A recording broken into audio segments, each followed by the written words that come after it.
দর্শক একজনের নাম শুনলে খুব খুশি হয়ে যাবে, যদি শাকিব খান হয়।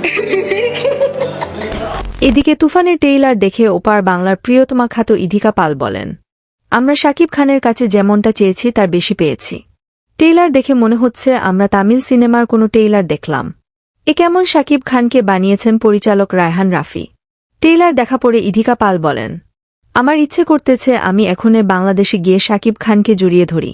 আমার আর ধৈর্য ধরতে মন চাইতেছে না। আমি যদি আজকে ছবিটি দেখতে পেতাম খুব আনন্দ পাইতাম।